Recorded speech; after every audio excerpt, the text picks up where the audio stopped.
Sawati Cup, Sawati Thornyan, hello, good evening. Welcome back to Super League Live 2025, the final edition in the BKK, where we go from the round of 12 to the champion, recapping some of those best moments of Super League, a little quick interview with the Super League champ, and we're going to recap everybody who finished 16th through first in results, what the outlook's going to be for next year. Going to also add some extra guests in here tonight. It's the final show of the season. Want to make it as special as we can be. Joining me, as always, has been my partner in crime since day one, ProCheck our Pro. It's great to have you here, buddy. Another year, another great season. Third year of the league, but for us, you, me, and the OGs, Fitzwater as well. Fourth year of seeing this league grow from basically dirt and ashes to the Temple. Thoughts on another great year and thoughts on Super League, man, the final time. Man, dude, what a great transition that we have had since the beginning of this league, from the foundation to what it has been built on today. It has been a tremendous year with a lot of great storylines that have been built out throughout the whole time. And how it has came to the end of the road here, we have finished the whole Super League tournament. We have crowned the champion, and with how this year has ended up, look, Super League was fun, and it always brings the excitement that everybody anticipates. When we get to this point, everyone wants to see what happens. We got what we wanted, and now everyone is just relieved that we have finished it. We have finished the whole thing. We have finished the whole thing. And remember, I want to be clear. We were supposed to do a round-by-round recap. That did not happen. Unfortunately, we didn't have the time. But more importantly, I had to deal with a lot of stuff, unfortunately, in the back end. But let's get to it. Round by round. You'll see the screen. It'll spoil the winner. But let's get to it, the round 12. We started it off with a crazy game between Gone and Background. It seemed insurmountable, Art, to think that this game was the last two rookies of the season. And especially for Background, who really came off that 7-1 over Monkey, seemed to be in control of everything. Gone seemingly off a bye was rusty, but he found a way to win that rookie showdown and win the overall rookie honors of the year, despite not winning in the regular season, at least one in the postseason. Thoughts on Gone moving on to play Vapor and that game, because that was probably the best game of this round, no doubt. I think it was probably one of the top performances at that point, because we'll see what happens when he faces off against Vapor, but one of the best performing rounds by Gone to date, because Gone came in off that bye. Background thought he might have had a little advantage, but Gone just decided, I'm not taking that so lightly. And he takes the advantage, he takes care of business, and Gone would easily pass on by Background character and move on to the next round. Not the best performance, maybe you'd say, for Background. However, at the same time, what a season. We'll talk more about BC when we get to the final edition of the show. And we'll talk about this next match, Art. I thought this was a really interesting match, a rematch. We always talked about Andy, Nick. This one was a trilogy match. Nick obviously coming in hot in one way or another, right? A little bit of some controversy. Got the job done over Brad in Group A, and he moved on. Andy off the bye. But it was Andy getting a little bit of that revenge in the 1-1 series. This time winning the last two after he's defeated March over Nick. Great game. Andy just had a lot more looks compared to what we saw in March and, of course, the last tournament in August. Thoughts on a big win for Andy as he moves on to play Stat Johnson? Well, here's the thing. Andy really made that March loss look like a little accident. He bounced back from it. He took care of business, and he got the job done. It was really incredible on the part of Andy. And we'll talk about more on the Nick side of things, but look, it wasn't a bad game on Nick. Andy just had the more looks than Nick. That was the whole point. Yeah, I think that when you have to play somebody twice, let alone a third time in one given year, it's not easy to. Well, it's not easy in general to even think about it, but it's not easy in general to even look at what's going to be the next factor to move forward. I think for Andy, he just found a little bit more. I remember that Game 7 vividly. Just found a way, and he got it done in 9. And talked about best of 9 with one power play, and the past being no power play. I think Andy, despite the layoff, wasn't phased, and he got the job done. Well, this next game, Art Myth Monkey, a lot of interesting things happened with this one, but Monkey needed to win against Myth on the lower tier starts. He did that. Myth talks about playing Myth fast style Uno. Well, unfortunately, his fast style ran out and just didn't perform well in Super League. But a good win for Monkey. For Myth, a tough loss. Thoughts on this one, because this was a rematch of a third place game. It didn't really matter because they both got a medal, but definitely an interesting second time around. This time around became more of basically a beatdown of a sense. Monkey basically came in firing on all cylinders. He just decided to get past Myth, and Myth had nothing to compete against. Basically, once Monkey got to that lead, he didn't hold back. He went swinging for the fences, and he got the job done on that part. Yeah, Monkey will take on me, and we'll talk about that a little later. But then the other game, the other rematch, these two were the hottest players coming into this entire tournament after the group stage, in my humble opinion. Lara, we all know what Lara could do. Acosta, Mr. Krabs Acosta over here, was the guy coming in. Everyone looked at him and said, oh my God, he turned up to the T. And gotta say here, Art, Costa goes 2-0 on Lara. Closer game, but once again, he finds a way and makes it to the E8. Thoughts on our quarterfinals? Thoughts on Acosta, because he's been a story really the whole season. Turns it up in the last part of the year in Super League group and now in this round 12. Basically, here's the thing. After the 2 losses that Acosta got from Lara, he turned it up another notch. And that's what was making Acosta so good. He turned it up and he ran with the game. He didn't stop or anything. Lara didn't even have another opportunity to get towards Acosta there. Acosta had it, and he easily pulled it out. Yeah, Acosta gets the job done. For Lara, we'll talk more again in that little off-season review when we get to this top 16. But what a job from Acosta, man. He went from nowhere to somewhere fast. He did a good job.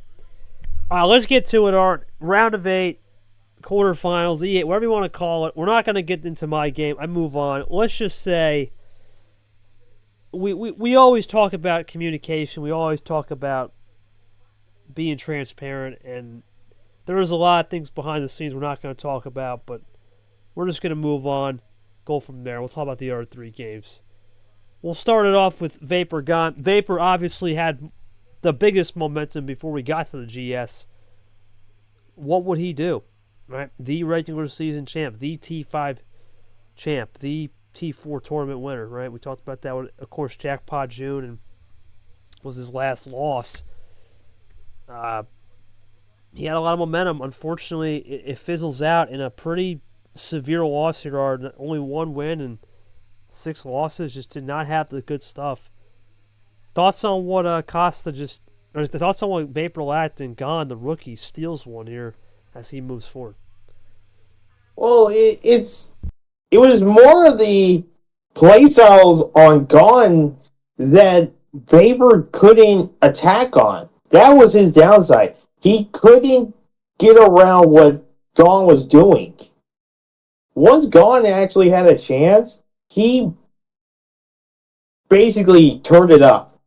And yeah, Vapor did pull out 1 win on that, but he just, the other 6 games, he didn't have anything for Gone, and that unfortunately took him out of the Super League right there in the quarterfinals. I think for Vapor, it's interesting with him. We'll talk more about it. Obviously, a little bit different story with him, but I think for Gone, to get that win, to be a rookie, to come in as the 15 overall seed, to have something on your back, a chip on your shoulder to improve your worth for obvious reasons.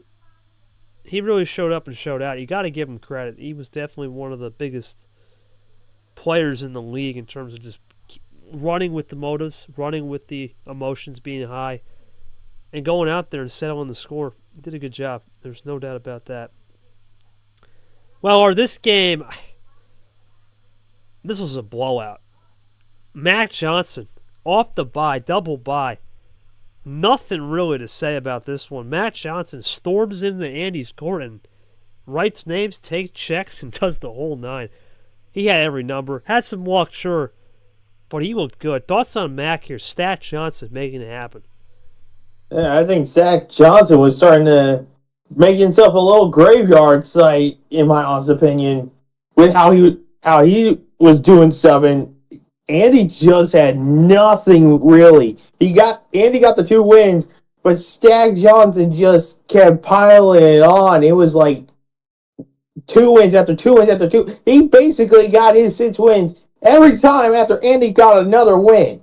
And when it was about the end of that series, Andy couldn't provide much else. Stack Johnson he kept stacking on those wins.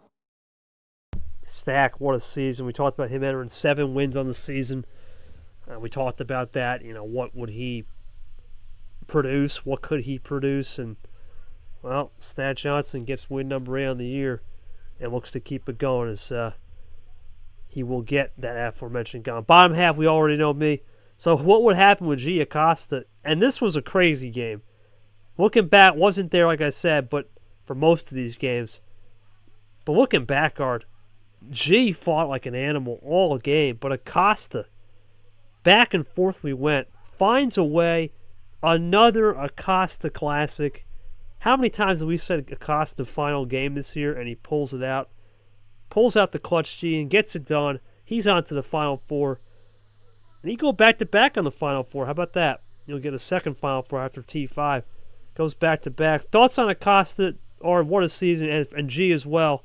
Tournament winner, but falls just short.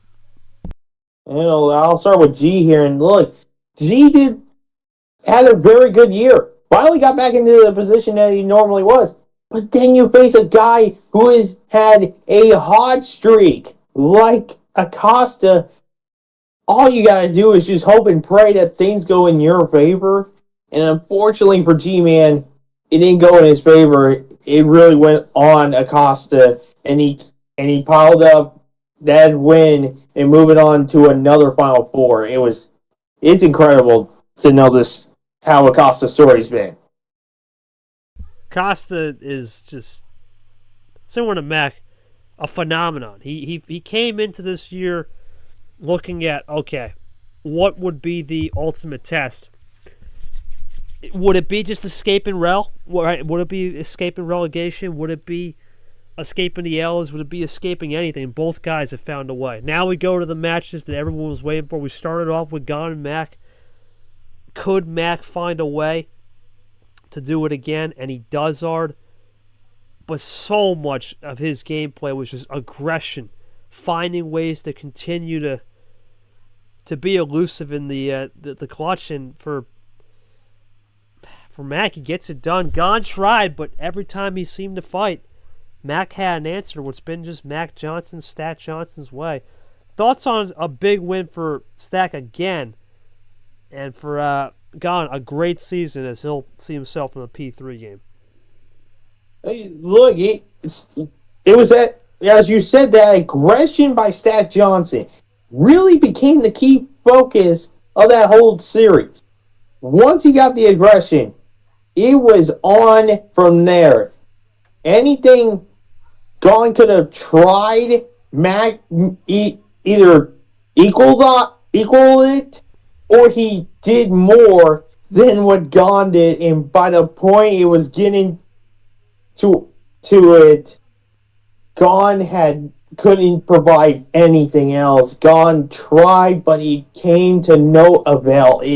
It's it's sort of bad to have that happen. You're so close, but for Gon, he would have to go to a third place game.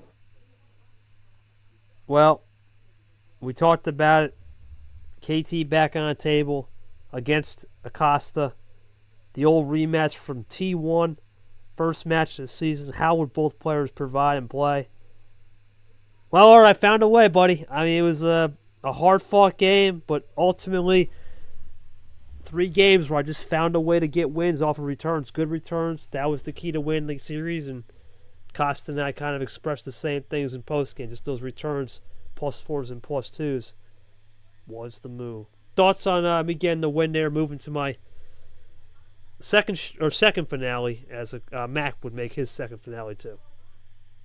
Well, let's just go by how both sides were really going here. Yes, the return on each other side really was there, but I was more kind of focused here on what was going to happen with KT and Acosta. Acosta, I thought the run is huge right now. There has to be something big that could have taken this run off. And somehow it became a return battle of power cards by the role of KT. That unfortunately got Acosta into a third place game and not a finale. Yeah, Acosta, I think that's been the one thing I would say. He tried a lot of aggression tactics during that game and a lot of things throughout the season. But unfortunately, it just came down to a little bit more of I think a case of just the experience too I've had playing game. When you play somebody twice, it's a little different than playing somebody once. Playing someone twice was the ultimate move, and I think I just had a little bit on him. But the last game of the season, which was yesterday, you commentated the game 4-0. Thoughts on this one? As me and Matt put on a show. Yeah, Mac versus KT. A matchup that people are going to be thinking about here for the whole offseason. And here's the thing. Jack Johnson brought the aggression. He brought everything to the table. And he was ready to throw house money in. But KT was fighting the same thing, but it was the return battle once again. Every time Stack played some power cards, KT returned it. Same thing, and vice versa. But it came down to certain plays in all the games. And KT had some of the bigger plays when it came down to the clutch. That's why clutch has KT in it, and KT pulls out the win and becomes the 2025 MRE Uno World Champion.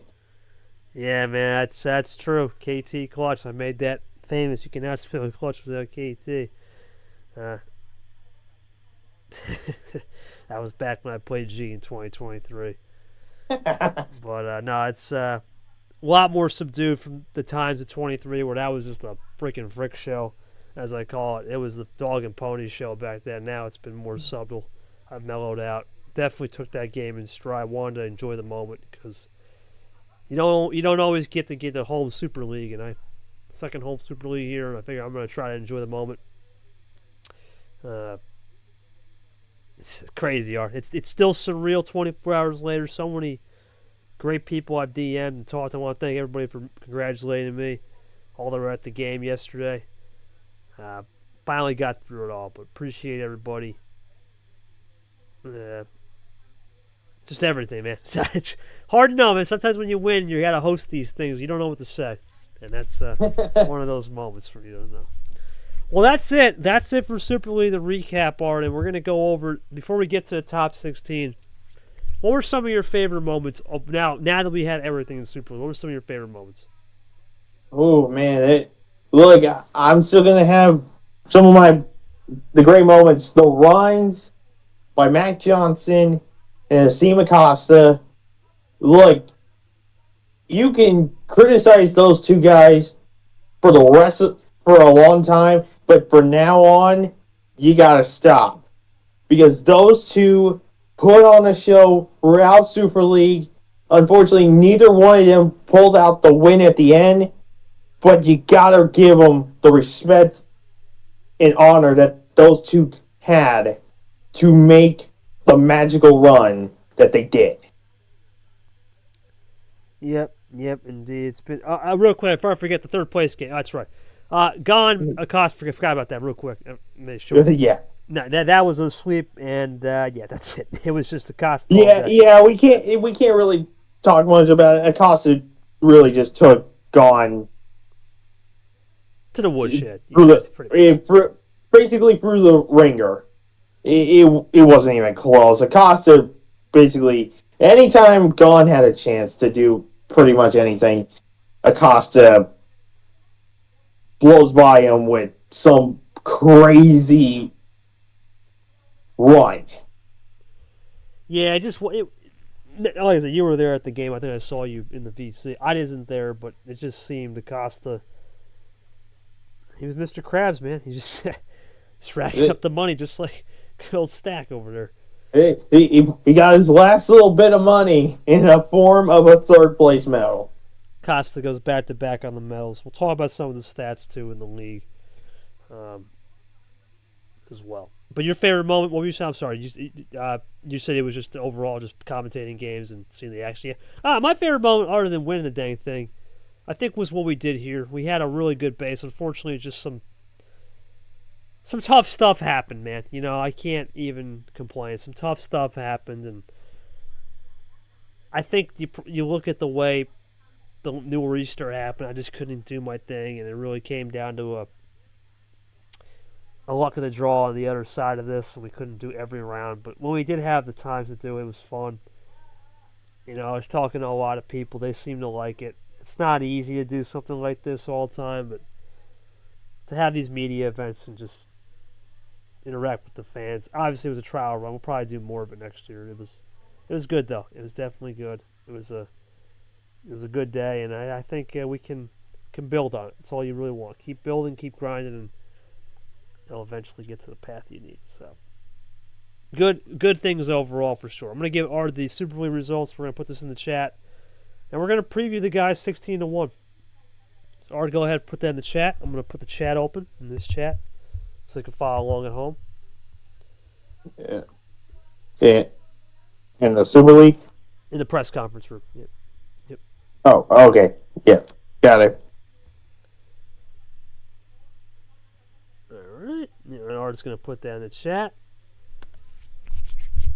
There we go. Now we're going to go 16-1. We're going to recap each of their players' season. Just talk a little bit about their careers so far and go from there. Starting off with number 16, our 16th place in the Super League.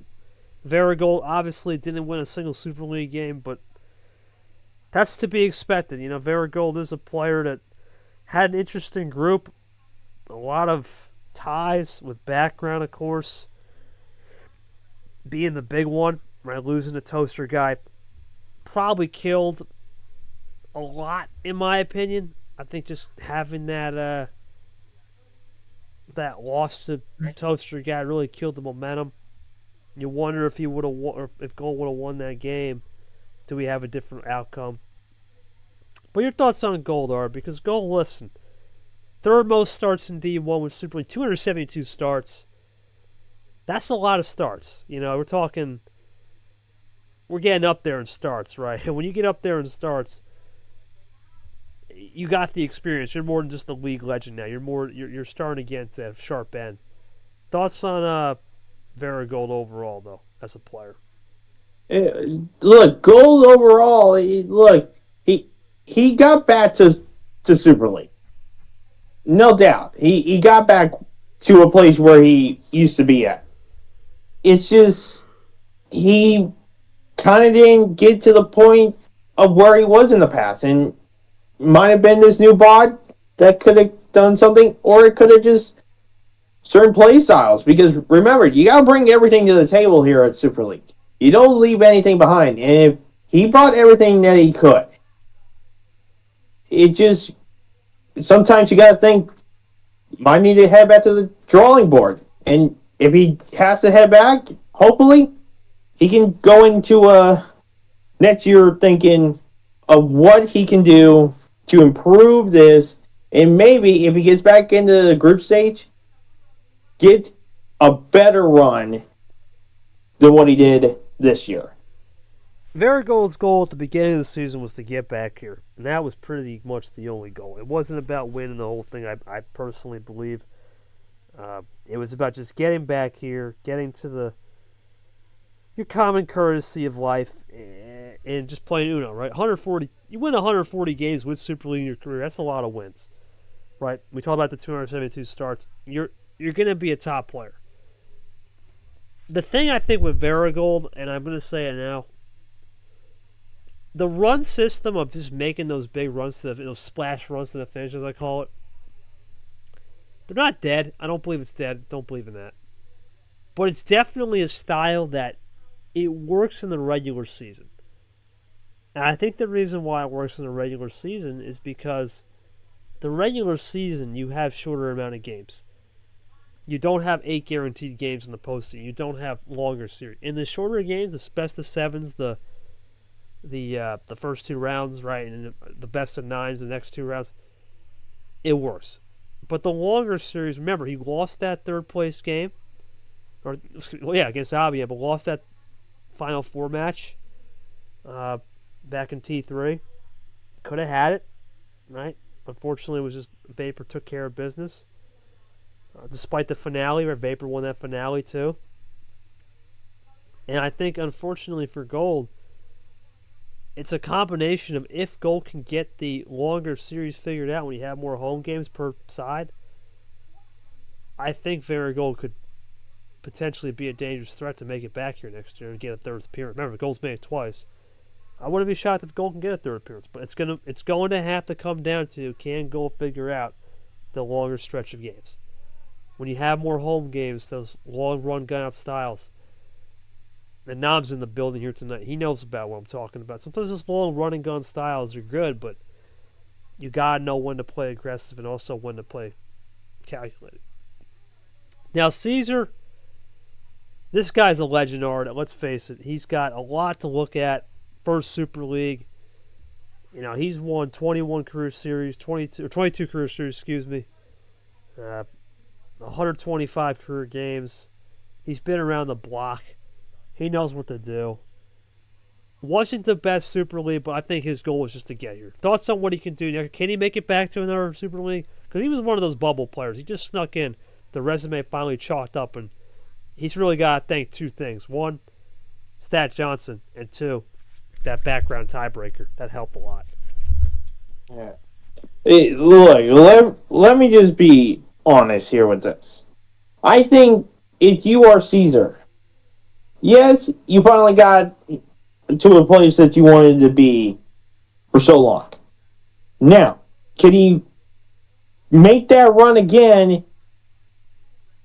I would say he needs a little bit of improvements. Just some improvements, because always kind of being on that edge of the bubble isn't always the best. Because yes, you can be close, but at the same time, if you make one crucial mistake or you lose one bad game, it completely makes you almost want to kick yourself, because you can almost cost yourself a spot in Super League. If you can change that sort of setup and do a little bit better and get maybe some more high tier wins and not get those bad losses, maybe Caesar could be back here. But that's only if he can do those sorts of things. I think he'll get back here again, the same contention. I think he'll be back in the bubble battle. That's just Jay, man. You got to remember, a lot of the guys you look in Super League, we know Vapor's not coming back, which we'll talk about, right? Gone also is questionable to come back. Who knows with some of these other people what they can do and what they can't do.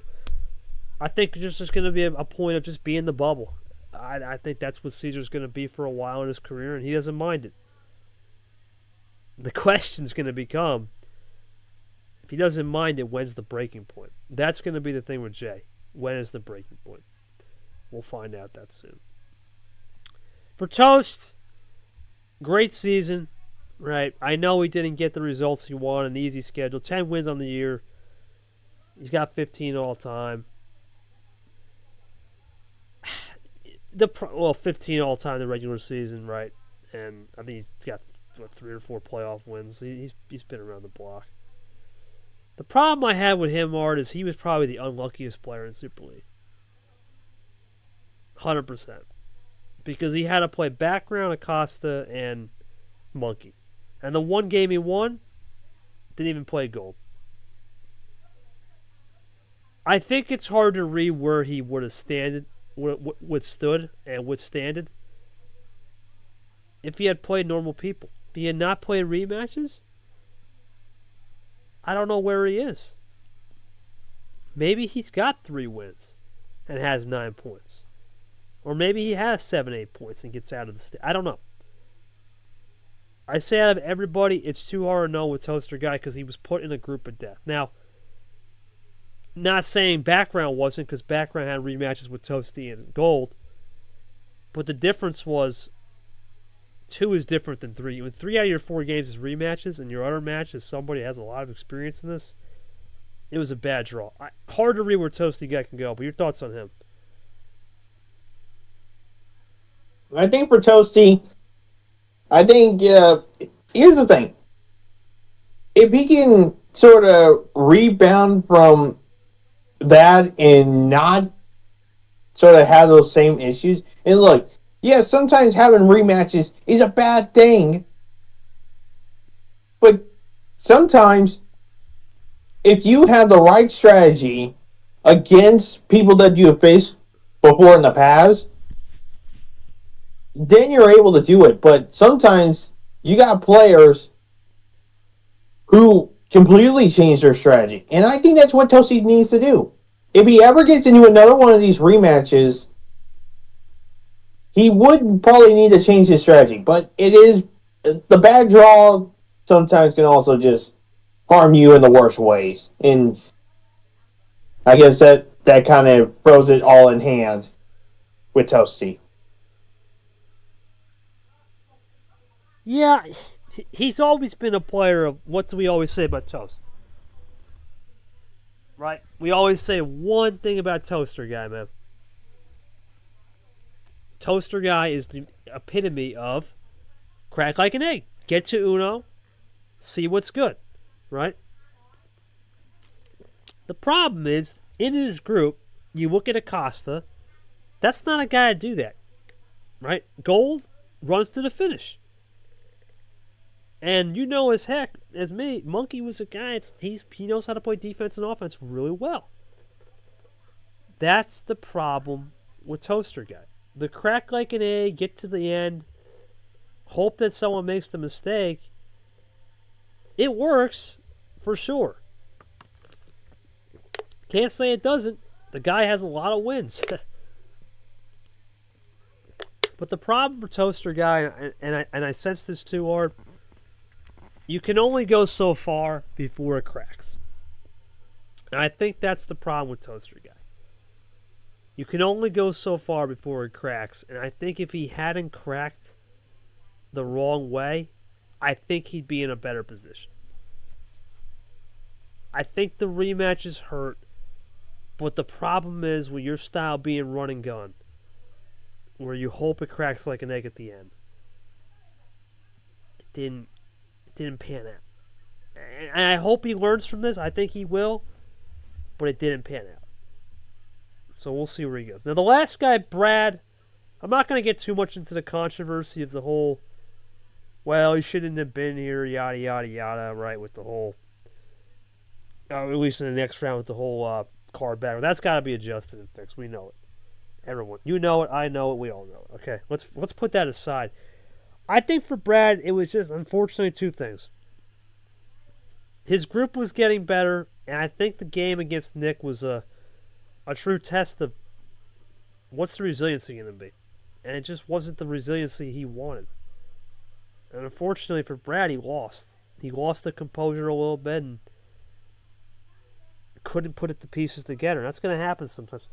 Where do you think he's got to improve for next year? Let's not forget, he is arguably, if he can do one more good run in T3, the best player in T3 history, a first and a second.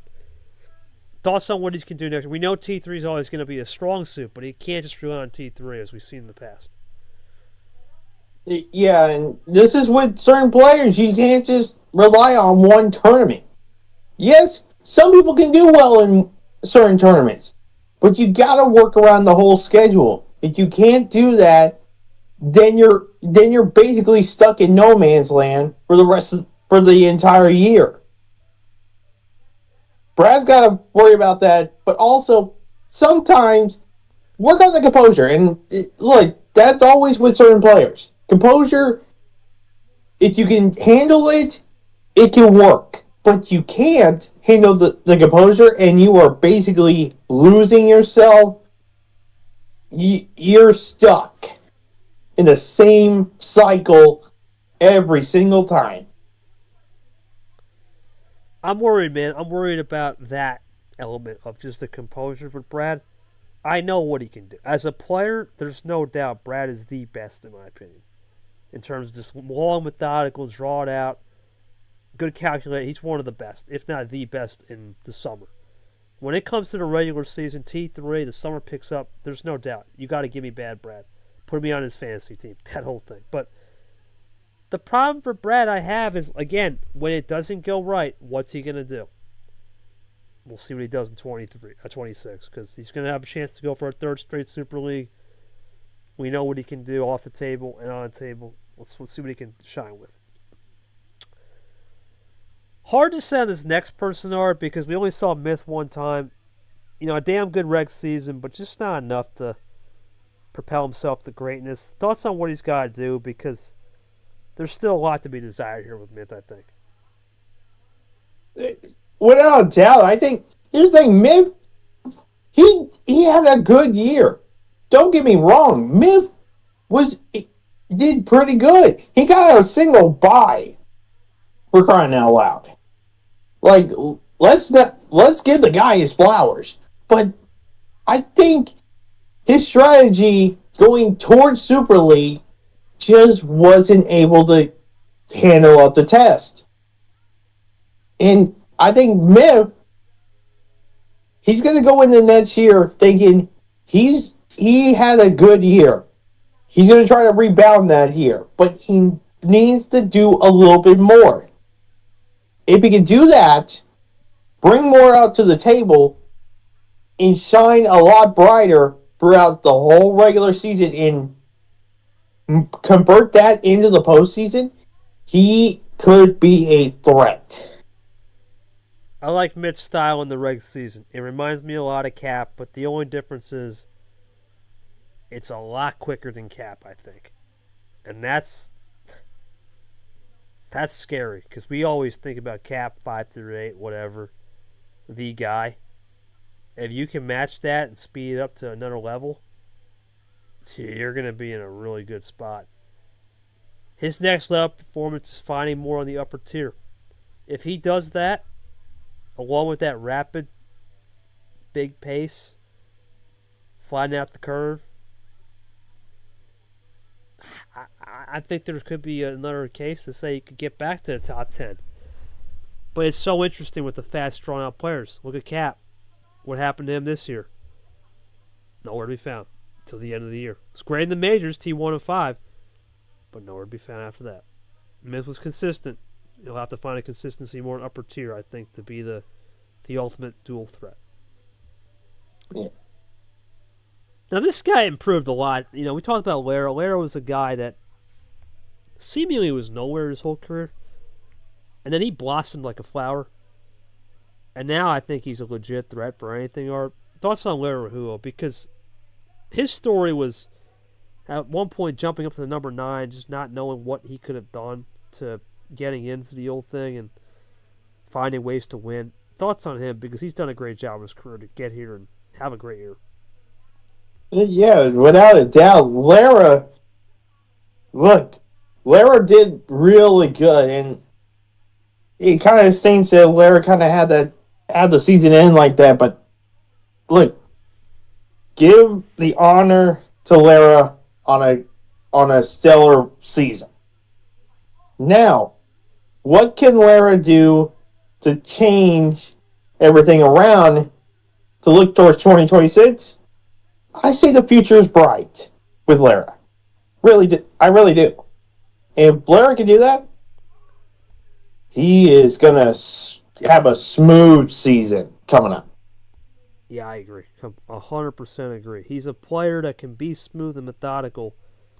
And that's what we like about the guy. He's smooth and methodical. And when you're smooth and methodical, you can really do some damage. And I think Lara, he's got that calm wits about him. And we said it before, we'll say it again.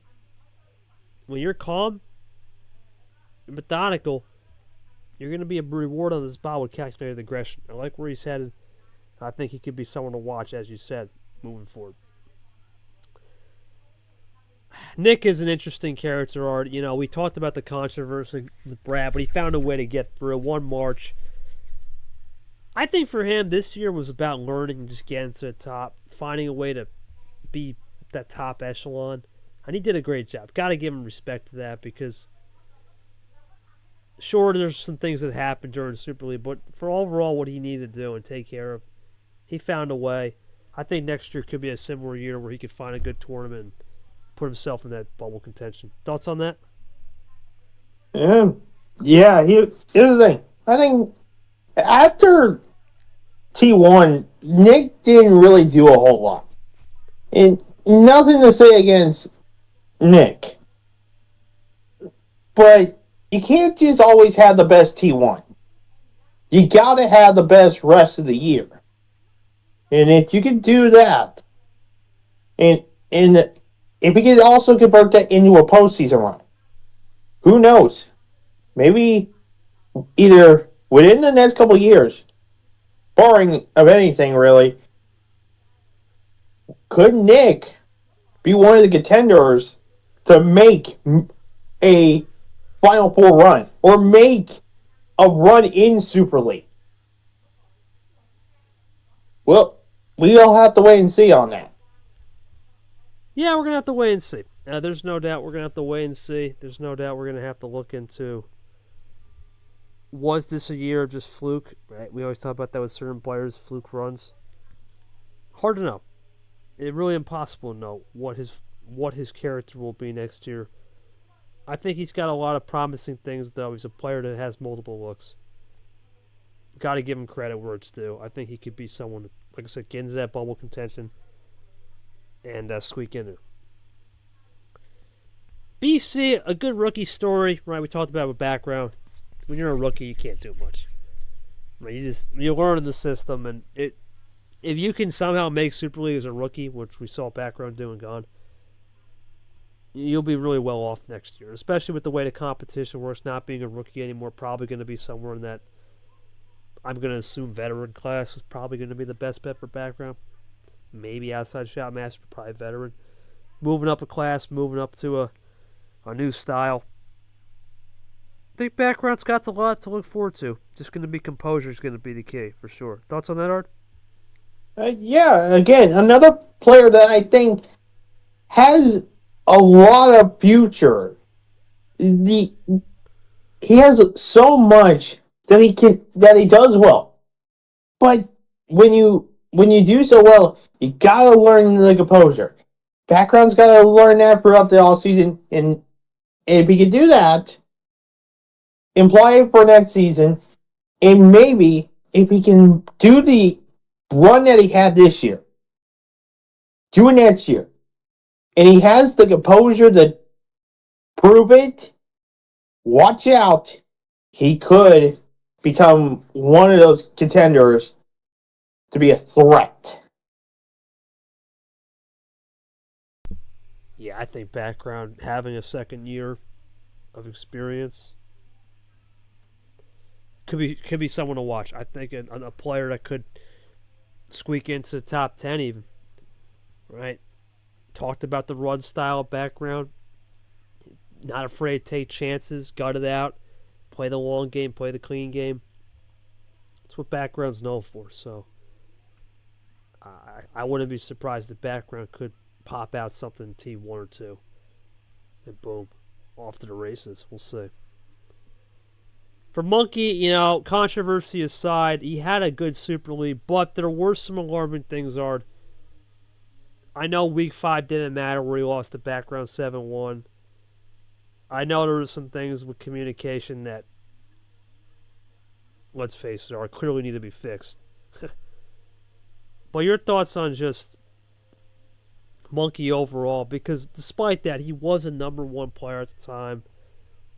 We said which Monkey's going to show up, and for the most part, he did good things.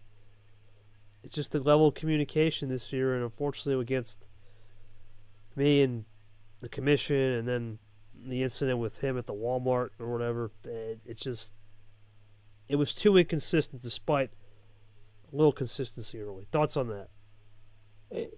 Here's the thing. Monkey did really good. And really, if he didn't have some bad tournaments, he could have had that double bye. Regardless. Y'all could have said, like, nah, he didn't deserve. He was consistent, people. May I remind you? He was running consistency to another level that nobody else could compete with. And really, it kind of stinks that his season ended with all that other junk. But if he can not have other things distract Monkey, look at what could happen to him if he can make it back to Super League. If he can, I would say, and this might be crazy to even say it, he might have a bye or a double bye. If he can run the consistency that he ran for most of the regular season, he could have a double bye. Yeah, as Cody Sports. Go ahead. And look, it is crazy to even say that, but it is the truth. Yeah, he can do it. He's improved a lot. And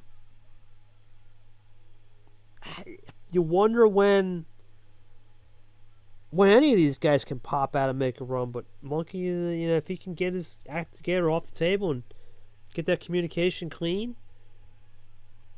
I can see him really doing something special. There's no doubt. He'll be a make or break year in a sense for Monkey on that avenue. As for Vapor, not going to say much because we know he's retiring. What a year he had.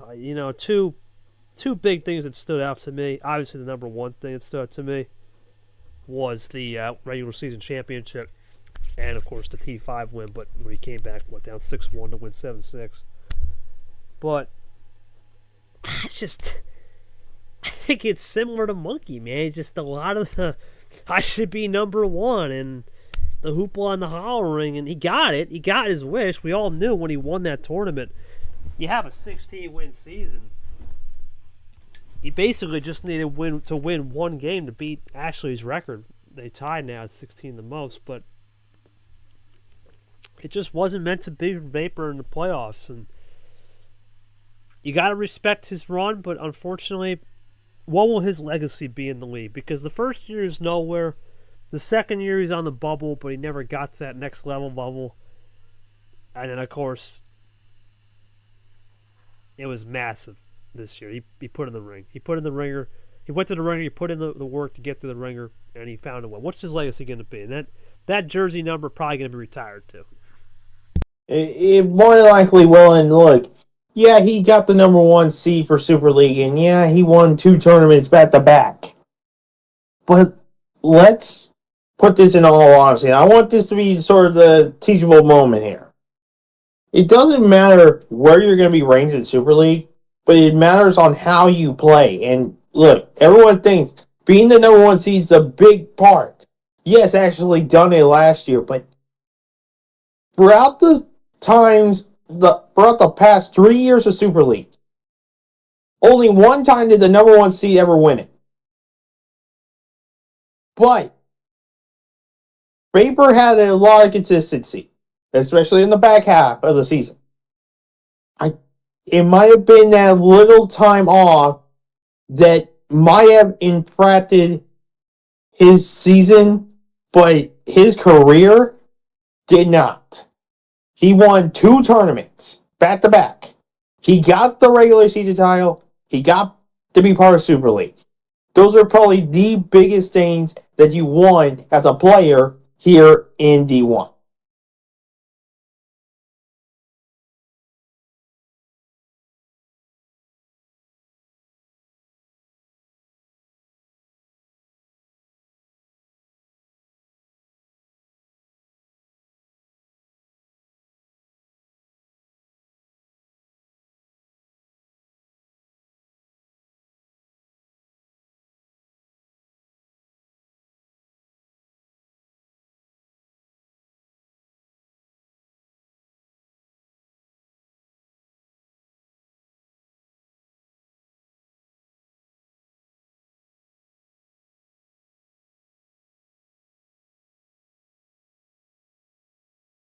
Oh, sorry, I thought I was saying something.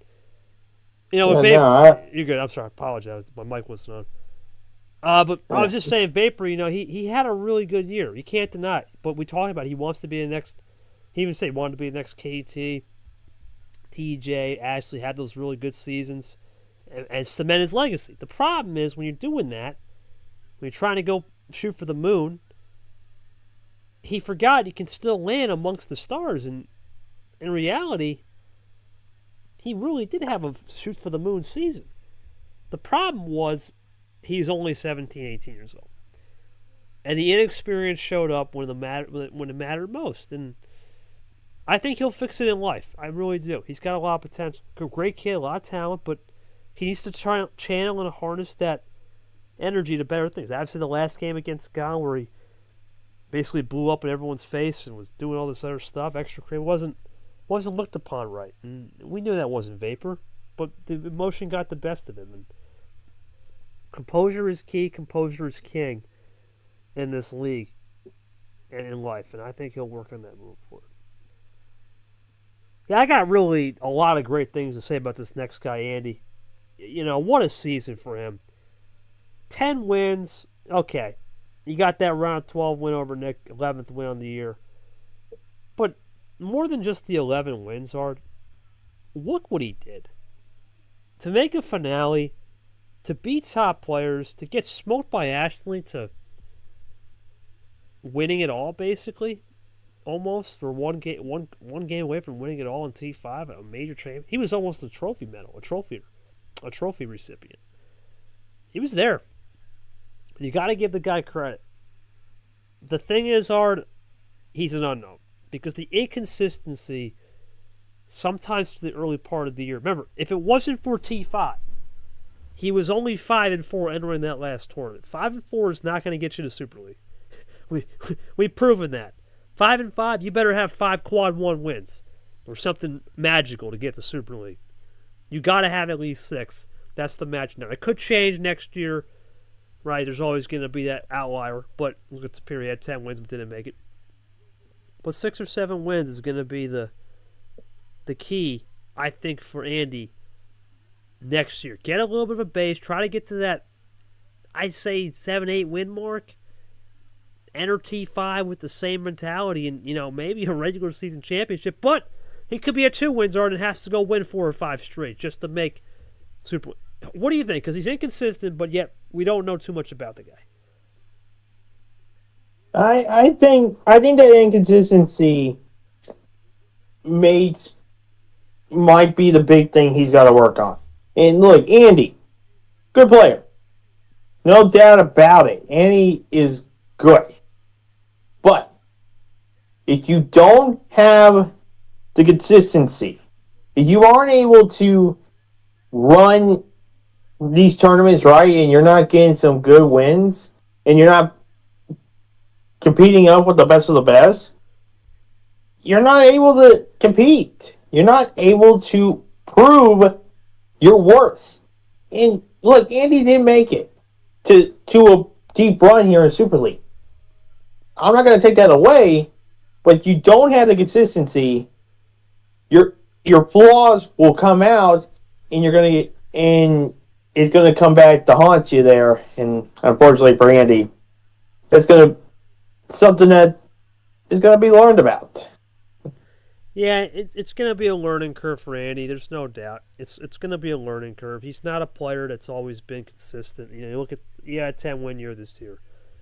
That's great. He's got almost 100 wins in his career, 88 wins, but 150 plus starts. But it's just hard to read with the guy. I really like the kid. I really do. He's got a great head on his shoulders.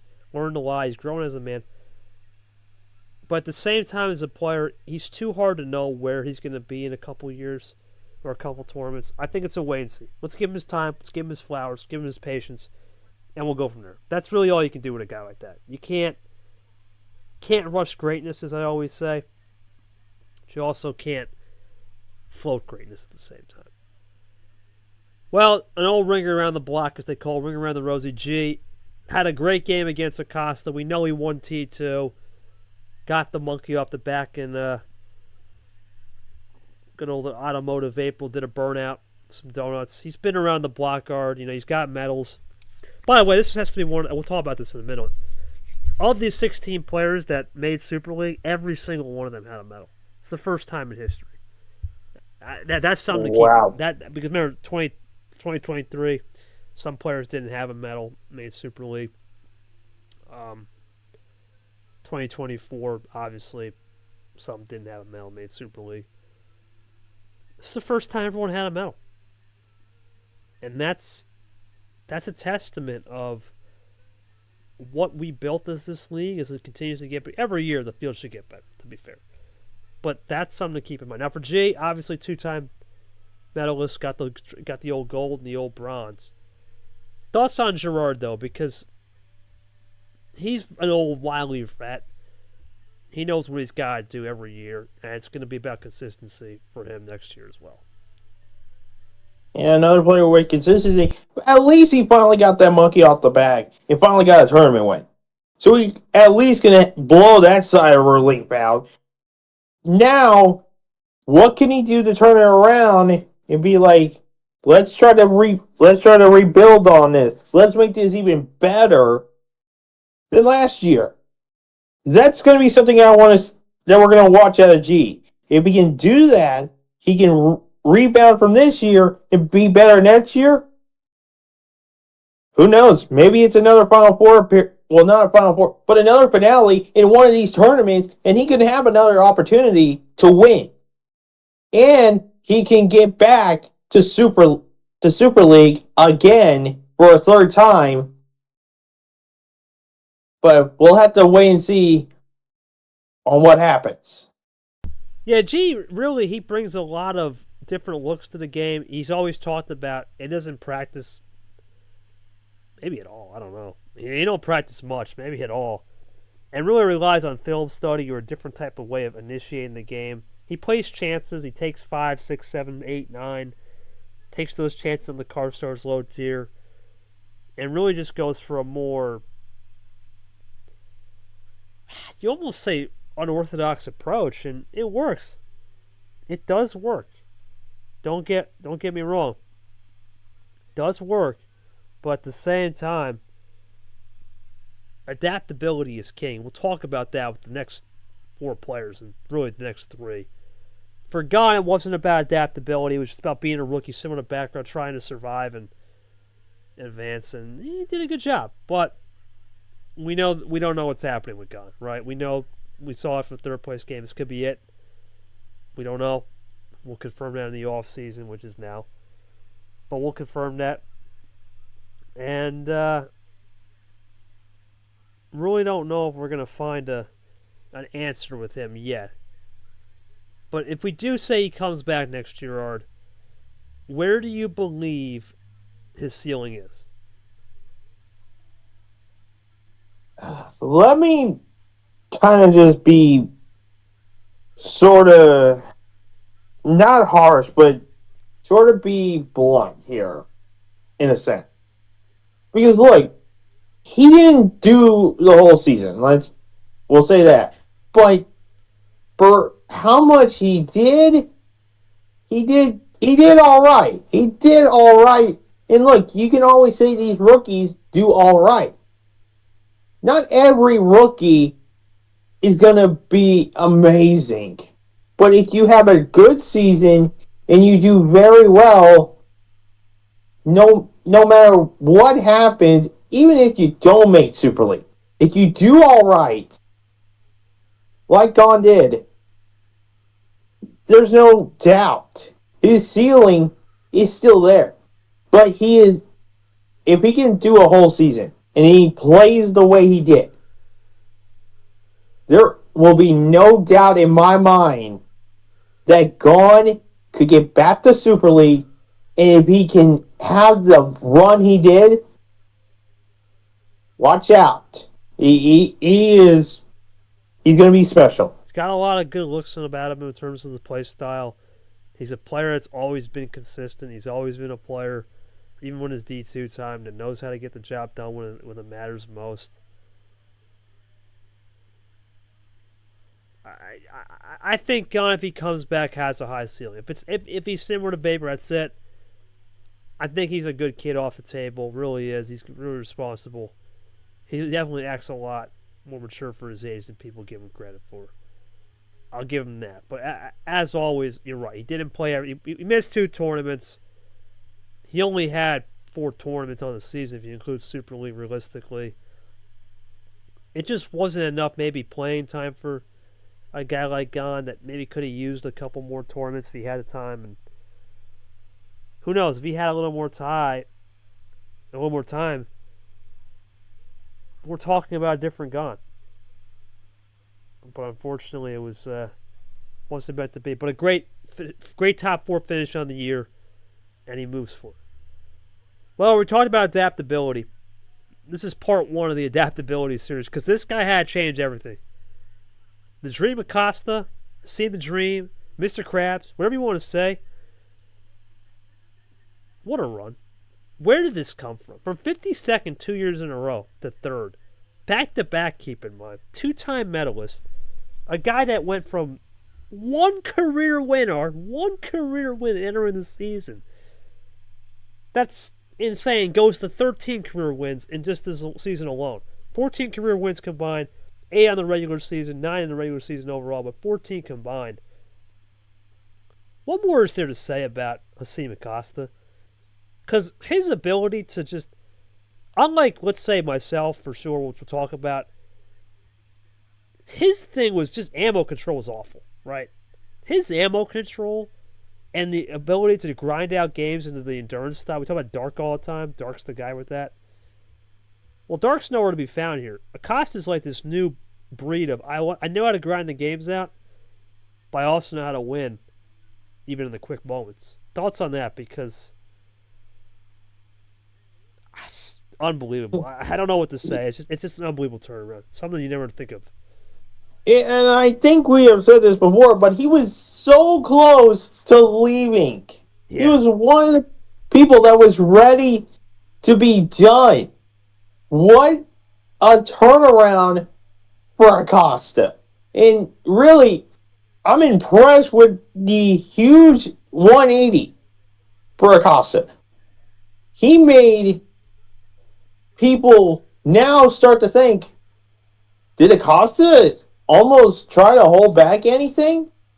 And not to say that in a harsh way, but maybe this is what Acosta needed to look like. He needed to have something like this.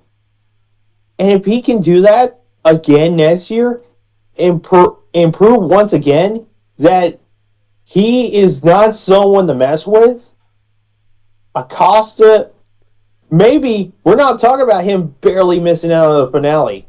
No. We're maybe talking about Acosta being part of a Super League finale. Or regular season. Yeah, or regular season. Either one. I know people are going to say, okay, Acosta, Matt, they're inconsistent. What you said about Andy. But I think there's something to this guy, Art. I really do. Because You don't. The difference with Andy and Acosta is this. Andy, I think, we don't know because he's had 3 years in the league. Now Acosta's had, but you almost look at him with Acosta. Did this new bot change the game? It changed the game for a lot of people, but for Acosta, for a guy that was missing callouts in the past, didn't even know what the heck ammo control was, didn't even understand the gameplay. I mean, he lost a grand total art back in March when he played me the first time in 24 and against other players. When he played 50 where he won that game for 2 hours 50. He lost everything. He lost under the sun. He lost on self callouts. He lost on mental mistakes. He lost on sneak attacks. He lost on even at the bot last year in T5. Just didn't know what he was doing. And then all of a sudden, after he played myself and Toaster, I was willing to quit. That Yoshi Logan game just changed his season. And from there, a newfound aggression and adaptability came his way. I just think there's something great about that. I talked to Cody Smart about it. We're going to have some off-season assignments. This is one of them. The documentary of Mac and Acosta, those two guys combined, there needs to be a study on that. Because, or some type of doc, because those guys were nowhere to somewhere. Gotta respect it. I think he could do something special next year. As for Stat Johnson, what do you have to say about this guy? Similar to Acosta, but the only difference I think with Stack and Acosta was nowhere, right? He wasn't even sniffing no game 6s or 7s or going the distance at any point until this year. Or game 8s and 9s. Mac would always go game 7, game 9, game 5s, game 6s back in the era of play. He would always go the distance even before this run. And what that told me is he just didn't know how to finish game. He didn't know how to clutch it out. Now he knows how to clutch these big games out. Look what he did. I know he lost last night to myself, but look who he beat this year, Ard. Gone. That's not easy. Andy, that's not easy. You take care of Bad Brad in his home court, T3. Abion down 4-0. That's not easy. Ashley, a world champion. That's a big run right there. Right, you beat background character too. And he beat some fire names to get to that elusive T3 win. He beat Hockey, I know that, but he had such a great run in T3, and then that was it. That's all we saw from him other than the Hockey win. But at the same time, more than just that, Art, he knows how to close games out. That's it. And I think the fact that he knows how to close games out, it makes things a lot tougher for the opponent to figure out. Because when you're a guy that can close games out and figure out the luck side and also just playing a little bit more linear and cleaner, you're dangerous. What do you think his ceiling is? I think it's through the roof. Similar to Acosta, but the only difference is with, unlike Acosta, didn't know how to do any of that. Mac always knew how to take it the distance, but he didn't know how to close. Now he knows how to close, and he could be dangerous next year. Oh, you're not kidding. He used to be someone that we thought he couldn't do it. And here's the thing, we gave him the nickname Packwatch Johnson. Well, you can forget that nickname now because that nickname's basically gone and dead. Because what a season. And by Mac Johnson. Even with all the doubters still believing that Mac Johnson couldn't do much else, he basically wiped a slate clean and built on something new. And now we're thinking on Mac Johnson, could he have another opportunity to get to this level? In my honest opinion, I think he can. I think he can. If he can do another good season, who knows? Maybe Mac Johnson, if he gets back to this position in Super League, he might not fall short. We might be saying Mac Johnson could become a Super League champion. that's scary to think, Art. Right? That's scary to think that this is a guy that if he can close out games, learn digression, and I think the only thing I'll say about last night, he did make that one little slip up with the whole blue one thing, the blue six, blue one thing, where the Uno call out, the whole bot thing. That's something I don't think that was his fault. It's just a mental error. If he cleans up those small, minuscule, it's minuscule, he's a threat to anybody in this league. All right, it's all you, man. Thoughts on me, man. It's all on me. I mean, listen, I've done everything I wanted in my career. I talked about it, but your thoughts on me? Go ahead. Yeah, how about it? Really, people. There were certain people that were kind of questioning about if KT could get the job done, really, and I'll even say this: it was an interesting season to say, at least. Really, he didn't get. He got far in T1 like he normally does, but then he was just trying to be consistent. He got some consistency in making far into tournaments. Now, basically, people are thinking, what is next? What is next for KT? What is next for a guy who now just won? He now has both of the biggest tournaments, Super League and March Madness. Basically, what else do you need? That I got, like, I'm having the same thoughts. What can you provide? Maybe there's not much. Maybe there's not much. But there's still a lot of people that will always sort of doubt other people. And people have been doubting KT for a long time. Let's be completely honest. We'll see if he can sort of change that. And maybe at a certain point, maybe now because I don't think now people are going to think he has silenced everybody. There's going to still be those doubters. But we'll see what he can do. Yeah, there's always going to be doubters, but there's not many after this, Art. We're going to talk about myself in a second. We're going to do a little interview. But all I'll say is, when you win 6 medals and trophies, right, when you win a lot, you get to the point you ask yourself the natural question: what's next? And that's going to be the thing with really myself, and if Ashley would have stayed too, I think, what is next? Right? Because Ashley did everything right. Super League, won a regular season, didn't win March, but if you don't win March, your next best bet is that reg season. Right? And that's like the only thing left I haven't done in this is win a reg season. But at the same time, we'll discuss it more when we do the interview. I want to get to some things here before we get to that interview. What this season means to me as a host, what it means to the players, where does it rank? It's the number 1 season of the 3. Right? There's not much to look off of. D1 I want to keep in mind D2 wise.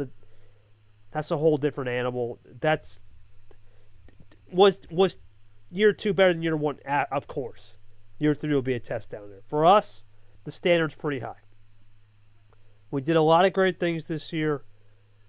I think T1 having everybody play was amazing. T2 for the most part was great. T3 was solid. T4 ran into some weird things with, Brian and whatnot. A couple issues. But it wasn't a lot to really write home about in terms of problems. It was a really just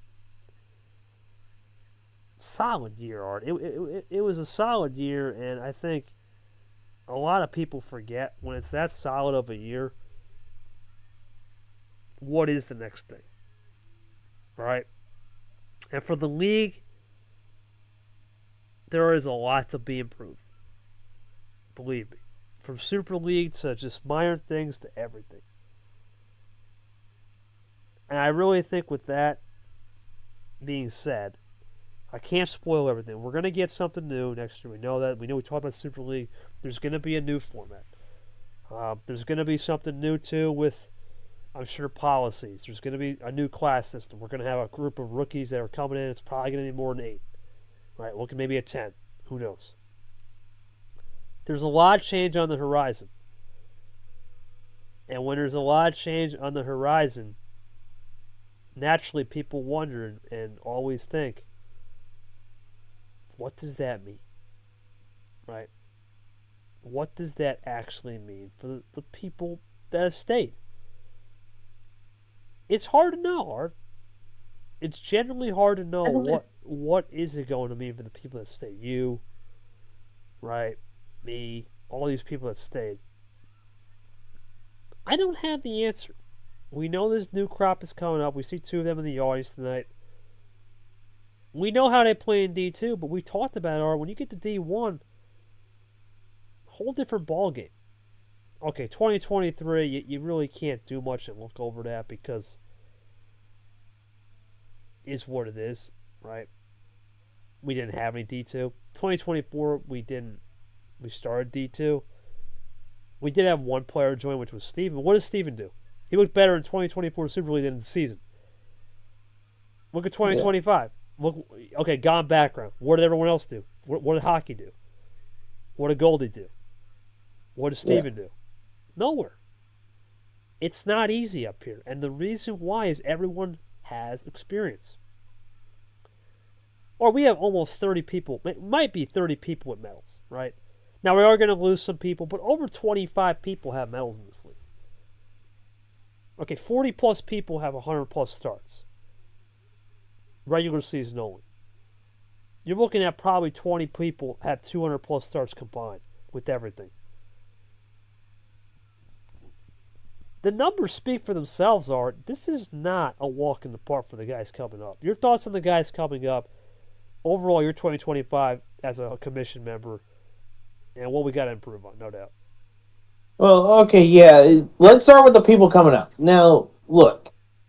People think coming up is going to... If you play the same styles that you have done now, you can somehow beat some of the best. This is the cream of the crop, people. This is where the best of the best play. It is, and it was proven during Super League. You know the best when they play at their best. And when they do, you got to fight fire with fire. And a lot of these people that are coming up better get to learning about it. Because with some of their styles, and I've kind of seen some of their styles, some of them could easily be traced real carefully. But if they can change it and pull some certain runs in, they could try to pull a background character, a Gone Season. They could try to pull one of those. But it's going to be really tough to try to do that if they keep the same way. We'll see what happens, though. But as far as for me as a commission member, look, there's always been these certain seasons where you have good things happen, and not everything goes perfectly. Now, do I think we had a season that was incredible? No doubt. This season has just been an improvement for the past 2 seasons. Could we have the same improvements going into next year? Of course. There's no way that we're not going to just go backwards here. We got to keep going forwards, and that's what's going to be the big key going into 2026. What could be the big changes? We're all going to be finding that out all together. It's going to be a lot of fun.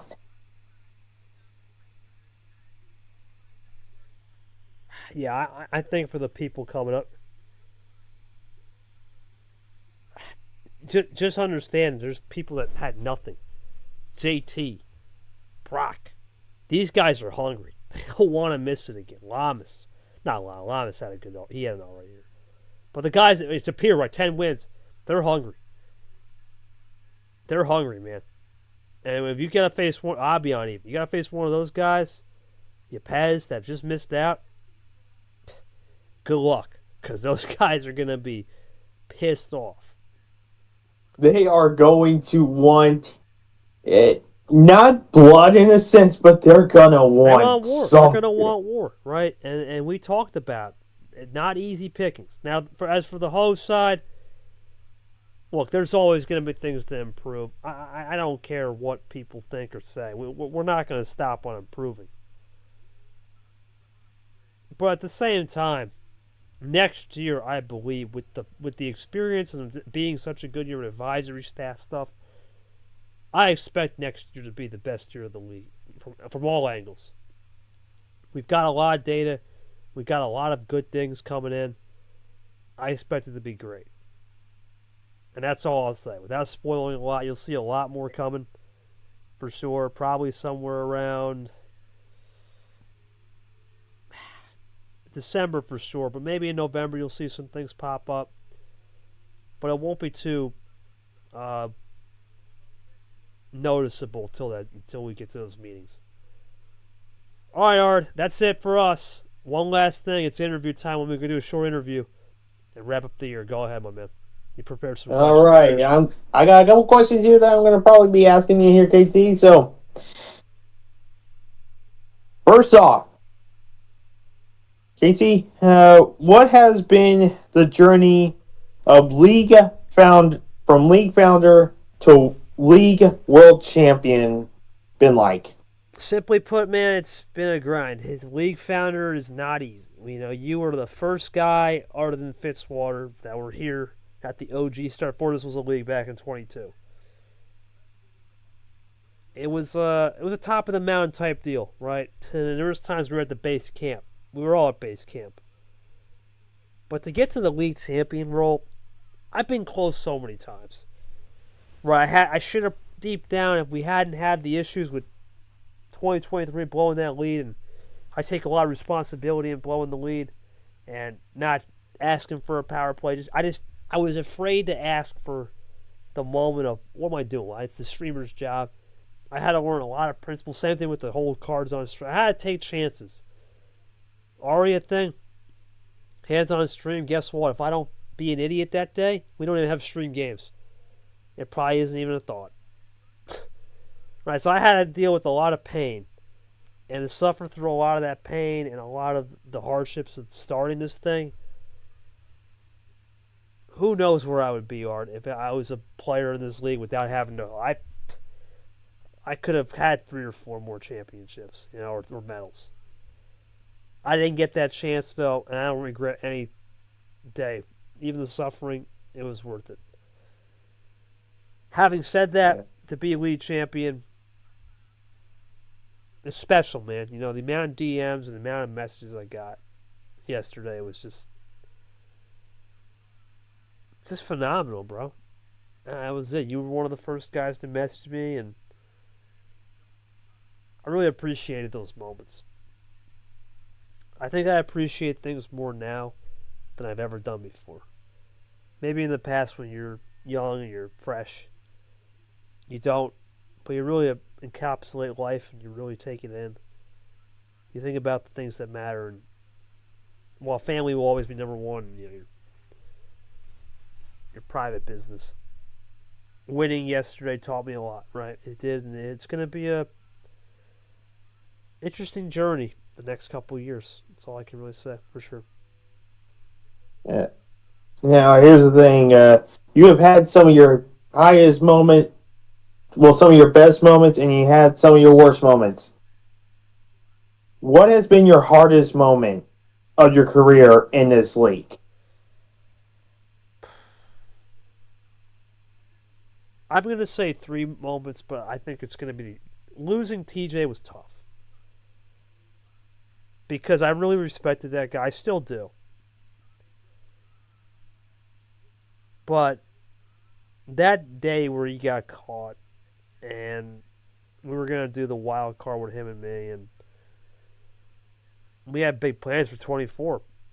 it was going to be the KT TJ show. We were going to make that rivalry, a friendly rivalry, and I lost him to just the alt thing and whatnot. Still a good buddy of mine, but that was tough to make that announcement. And having to scramble and replace so many people, 30, 40 people it seemed. DMs and countless people just to make the league go around. That was tough. But my second hardest moment was probably losing Ashley to the retirement. It took me a while to understand why. I understood why, though. It's a great cause, a great thing she's trying to do out there in the life and death of the world. But I just couldn't believe it, man. It was just a pure shock of, man, that's a player that you mentored and looked up to, in a sense. And she's no longer playing the game, right? After winning the World Championship last year. So it definitely dedicated her to her yesterday. I said, look, you were the world champ last year. We won it the same way. Our 3 wins, but 1 DQ and all that's crazy. But I did it in the same fashion. She didn't win a regular season tournament. Sure, she won the regular season championship. She didn't win no tournament. I won the same kind of path. Didn't win no regular season champ. Didn't win any. I got 1 medal in March, which is a home.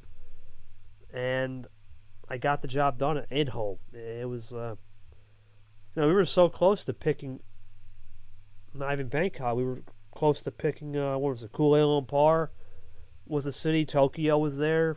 We were close to Tokyo. It could have been Tokyo. And I've been to Tokyo, but it wouldn't have felt the same winning in the BKK. It's my true home. So those are my 2 hardest moments, I think, in my career. Just at least as a host.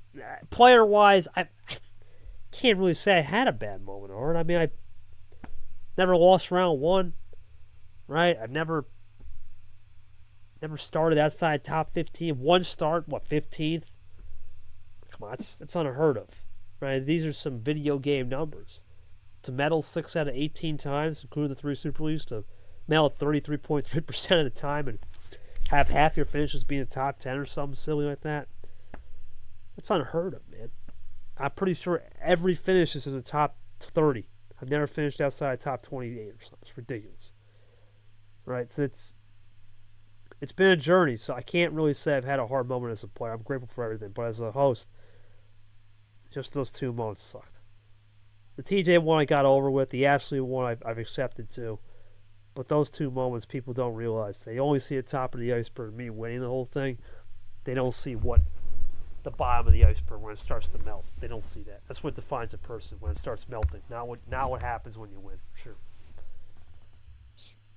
Yeah, and that is very much true. And here's the thing: we're talking about a player here.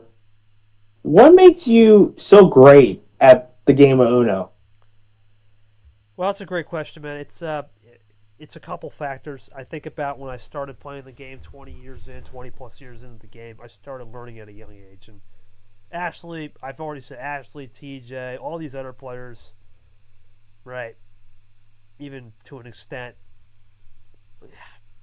people like Ari as well in the heyday and the old bod. And many people.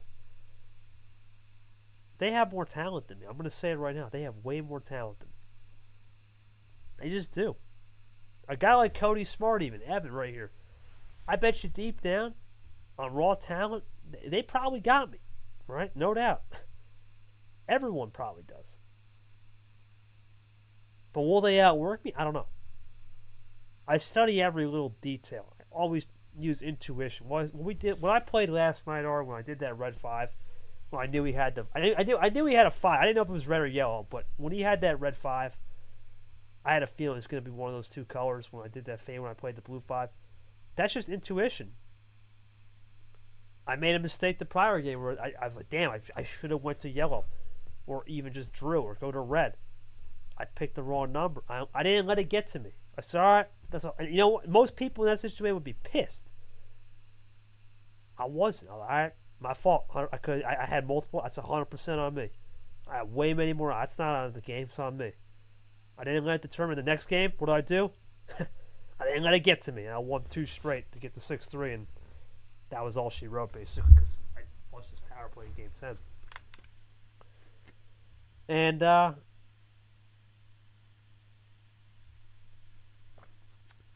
think I just bring a certain package to the game, whether it be an aggressive pack or, a conservative pack or a more free-flowing pack of just strategy. And G's always said that. You really when you play KT, you have to figure out what he's bringing to the table. It's not going to be the same every time.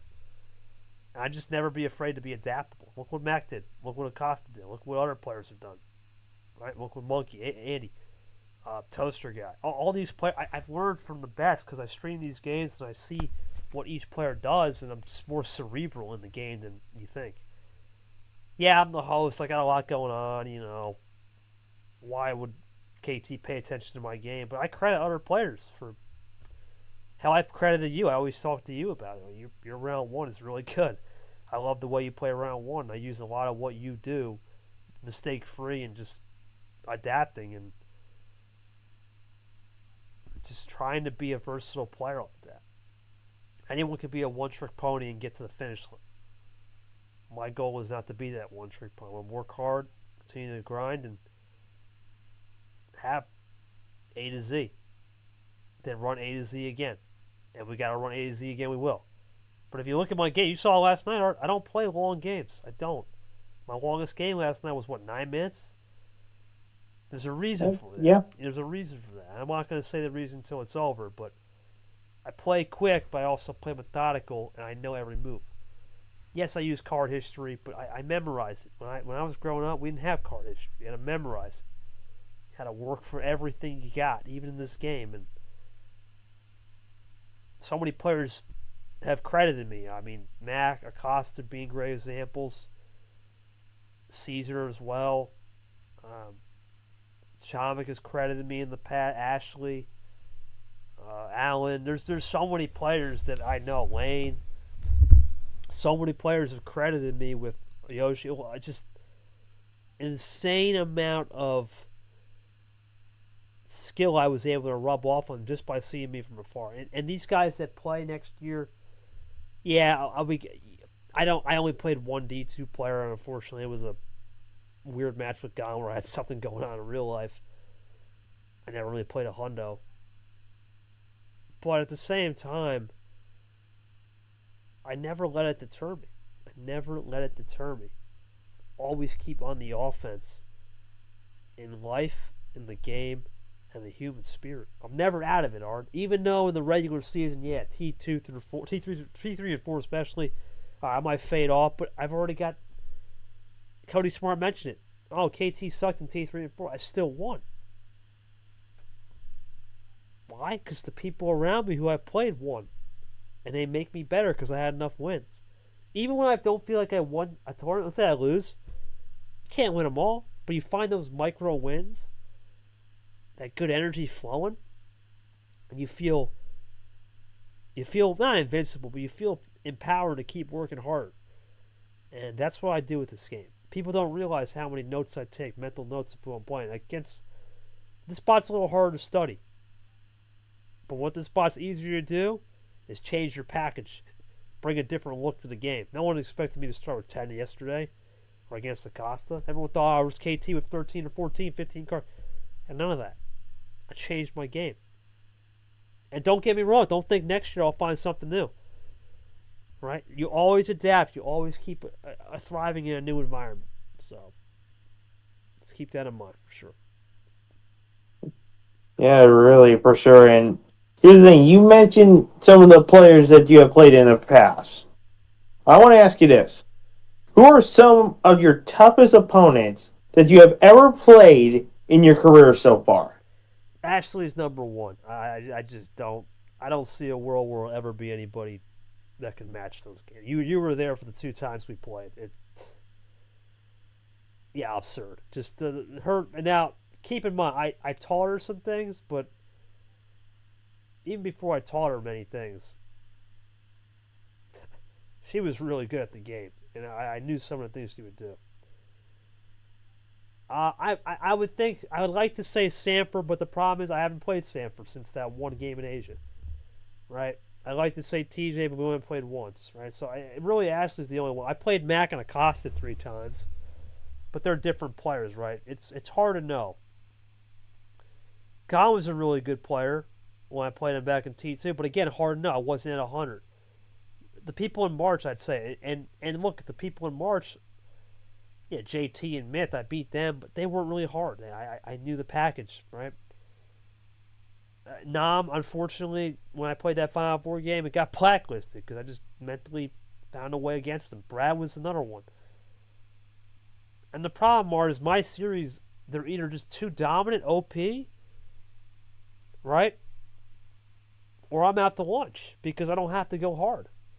And that's what makes me a tough player because even last night, I didn't go 13 game, I went 11.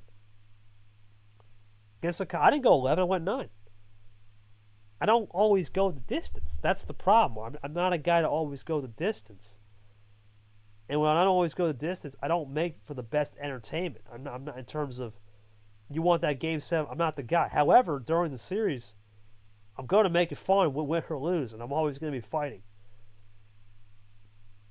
That's the thing. It's hard to know who my best opponent is I played, but I think the only one I can really say truthfully is Ashley because I always deliver a banger.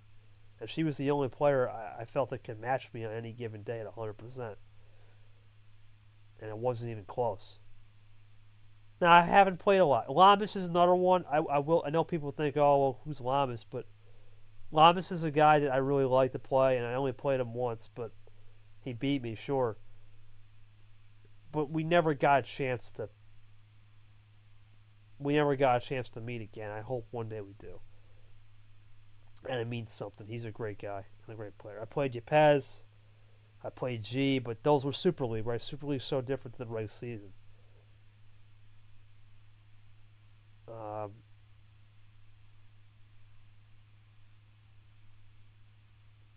Yeah, I have to just go to SCR. Hopefully one day I can play you. Hopefully one day I can play a lot of you guys. If you look at my matches, I've won 29 career matches, but I'm pretty sure 8 of them have been Mac. I've won 3 against, Acosta's 2, and Allen I've won twice against, and somebody else I won twice against. Yeah, most of my career has been just, I've been winning against guys that I've known for a very long time, and you almost wonder and sense, okay, well, you've kind of win against these. I won against Clint. I've won against some oddball characters too. Right? Don't get me wrong. My career has been weird in times where I've won against guys that nowhere to be found, but they played me hard. Maybe against other people that are out to lunch, but against me they played me hard. But then I've also won against guys like Mac and Acosta that are different players than where they were, let's say, years ago. Same thing with guys like, I don't know, Allen I beat, I said Tago, all different type of players. So, yeah, my career it spans a lot, but there's always more to improvement. Until someone could do what Ashley did to take me at 13 games, almost 12 and 11, last game and 12, and a best of 13 and a best of 11, to take me 23 games, and I'm pretty sure the score overall was 7-5, 6-5, so I have 12 wins and she has 11. I hope one day she'll come back to the league and we'll play again. Maybe one day I'll talk to her if she's just free, and we'll do something fun, maybe for the fans, because I know how many people love that game and love playing against her. But I look forward to the next challenge in terms of, whoever I play next, for sure. Yeah, and I guess that's always what you want to always expect. Always thinking about what could be next. But now, thinking about you now, what's your celebration plans now since you are the Super League World Champion? Well, got to go through the store tomorrow. It's not going to be fun, but I'm going to have some. I'm planning on going out with some homies next week after some off-season meetings on Monday. Still running the gauntlet, still running the ship, 100%, making sure I can get the league on track, work for you guys as always. Always want to be one of those hardest working commissioner type players and commissioners as well. So I still got to work for you guys always. You guys are always my main focus at the end of the day. I'm the league host, league owner. But after that, I'm going to take some time off. I plan on taking this weekend off to chill. And then, I don't know, maybe I'll get the go-kart track up. I don't know, we'll see what we'll do. We'll celebrate hard, though. Probably next week will be a celebration. Probably post-Monday. Still got to do my league meetings. Still do my office meetings. But, get through that office meeting junk, and then we're going to celebrate this week hard, I wouldn't doubt that indeed. Well, that was my last question on you. Yeah, man. I want to thank everybody for a great year, phenomenal year. We did everything right. We did everything right to the core. It's hard to say goodbye sometimes, Art, on a great year. We'll have one more time. I'm doing a league night, but I won't be streamed. But for everybody on YouTube, if you're watching and you're wondering when's our next stream, it's going to be a while. Check us out, probably January 2026 when we start doing preseason launch events and fun little things. But until then, man, it's been a pleasure, Art, to rock with you. Love this new format we got with the studio style live stream shows. Let's keep it rolling, man. That's all I can really say. Keep it rolling. Keep it. Keep the good fight, man. That's all I can really say. Keep the good fight. Keep the good vibes in the off season. I wish everybody a happy Halloween coming up, and I wish everybody a safe Halloween too. If you're going out trick or treating with your kids, if you're Mac or some of those guys in the league, or if you're going trick or treating yourself, or you're going to Halloween festivals and parties. Stay safe. Please be safe. Can't wait to see you. Having fun. And to the rest of you, thank you for making this league great. I'll have at the end of the year message soon, probably next week. And it's all for me. And for myself and Art, I'll let him have the last word. Art, last word, buddy. Thoughts on this year for one final time for the year. Go ahead. Yeah, look, I'll say this. We started this year thinking what was going to be the true big story. Well, I did say earlier, we have completed the run. KT won it all here in 2025.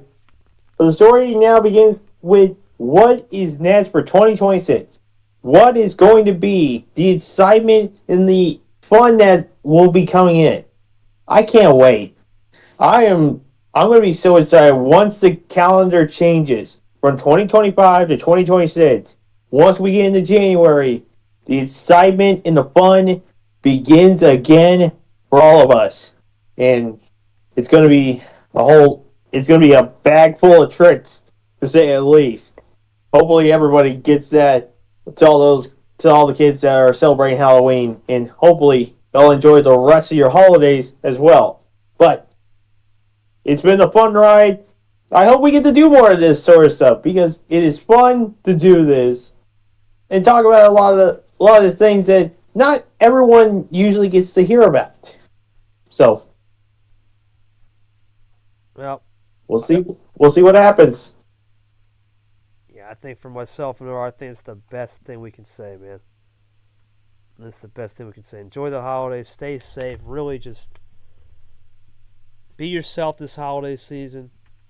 Enjoy with your family and friends, and we'll see you next year in 2026. For my boy Art, for everybody in this league, for every D1, D2 player, thank you for making 2025 a special year. We're out of here. Until then, we'll see you with updates in the Discord server, league nights, and all that. We'll have some fun things for November. But until then, that's it for us. Goodbye from me. We'll see you come January 26th. Have a good night.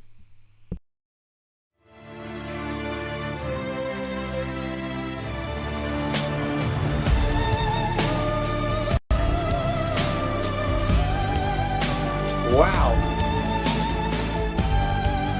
Print, cut, print. We got it done.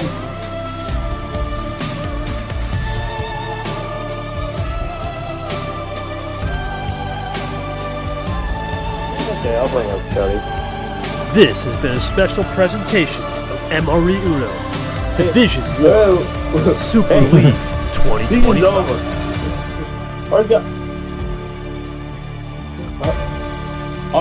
Our YouTube duties have now just ended.